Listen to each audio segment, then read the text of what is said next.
দাবি আদায়, এই বিষয়টা কি সংস্কারের মধ্যে পড়ে? আপনারা কি বোঝেন কমেন্টে জানাতে পারেন। আর অন্তর্বর্তী সরকার গঠিতই হয়েছে 7-8 মাস বা 8-9 মাস হয়েছে। তো এই 8-9 মাসে আমি দেখেছি প্রায় প্রতিটা দিন 2-1 দিন যায় আর অবরোধ বা বিভিন্ন দল বিভিন্ন দাবি নিয়ে, তাদের দাবি নিয়ে বিক্ষোভ সমাবেশ কর্মসূচি পালন করছেন।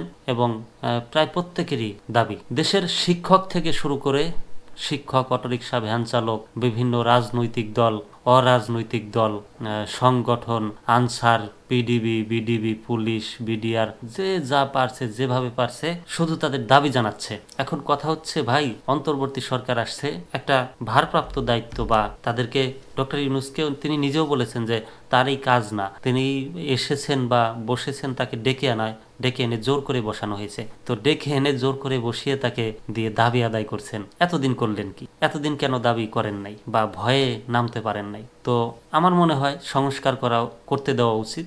সংস্কার মানে সুন্দর নির্বাচন, গ্রহণযোগ্য নির্বাচন, লেভেল প্লেইং ফিল্ড তৈরি করা। তো নির্বাচনী ফিল্ড তৈরি করা জাতীয় নির্বাচনের, তারপরে আপনারা পছন্দ মতো সরকার এনে তাদের কাছে আপনারা দাবি জানাতে পারেন। সেটা হয় আমার মনে হয় ভালো।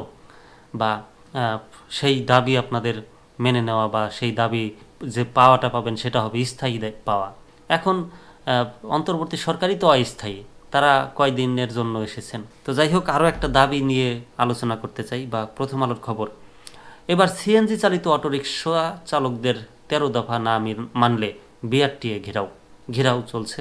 ঢাকায় নতুন করে 15,000, চট্টগ্রামে 10,000 সিএনজি চালিত অটোরিকশা বরাদ্দ দেওয়া ও রাস্তায় ট্রাফিক পুলিশের হয়রানির বন্ধ সহ 13 দফা দাবিতে বিক্ষোভ সমাবেশ করেছে ঢাকা ও চট্টগ্রাম জেলা সিএনজি অটোরিকশা শ্রমিক ঐক্য পরিষদ। আজ বৃহস্পতিবার জাতীয় প্রেস ক্লাবের সামনে এ সমাবেশ করেন তারা। দাবি মেনে না নেওয়া হলে তা 27 ফেব্রুয়ারি বাংলাদেশ সড়ক পরিবহন কর্তৃপক্ষের কার্যালয় ঘেরাও করার ঘোষণা দেন তারা। বিক্ষোভ সমাবেশ শেষে শ্রমিকদের একটি প্রতিনিধি দল সচিবালয়ে গিয়ে স্মারকলিপি জমা দেয়।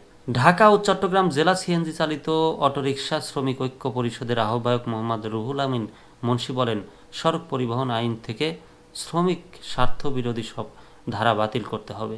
মালিকদের জমা 900 টাকার বদলে 800 টাকা নির্ধারণ করতে হবে। জমা বৃদ্ধির ষড়যন্ত্র বন্ধ করতে হবে। ঢাকা মেট্রো 6 নম্বরে 3,000 অটোরিকশাকে মহানগরে চলাচলের অনুমতি দেওয়ার দাবি জানান রুহুল আমিন মুন্সী। তিনি বলেন, ঢাকা শহরে অনেক অবৈধ সিএনজি চালিত অটোরিকশা চলছে। বিআরটিএ ও পুলিশ কর্মকর্তারা টাকা নিয়ে সব চলাচলের ব্যবস্থা করে দিচ্ছে, এগুলো বন্ধ করতে হবে। রাস্তায় ট্রাফিক পুলিশের হয়রানির বন্ধের দাবি জানিয়েছেন সংগঠনের যুগ্ম আহ্বায়ক সাখাওয়াত হোসেন দুলাল। তিনি বলেন, আন্দোলন করেই দাবি আদায় করতে হবে। দাবি আদায়ের আন্দোলনে সবাইকে ঐক্যবদ্ধ থাকতে আহ্বান জানান তিনি। সংগঠনের সদস্য সচিব আব্দুল জব্বার মিয়া বলেন, দ্রব্যমূল্য যেভাবে বাড়ছে সেভাবে শ্রমিকদের আদায় বাড়ছে না। শ্রমিকেরা সন্তানদের পড়াশোনা করাতে পারছে না, অসুস্থ মা বাবার চিকিৎসাও করাতে পারছে না। রাস্তায় নামলে নানাভাবে হয়রানি করা হচ্ছে।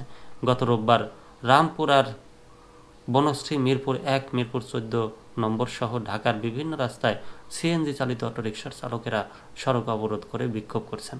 অবরোধ চলাকালে গ্যাস বা পেট্রোল চালিত 4-3 হুইলার যান মিটারে না চললে চালকের জরিমানা সম্পর্কিত বাংলাদেশ সড়ক পরিবহন কর্তৃপক্ষের সাম্প্রতিক নির্দেশনা বাতিল করা হয়।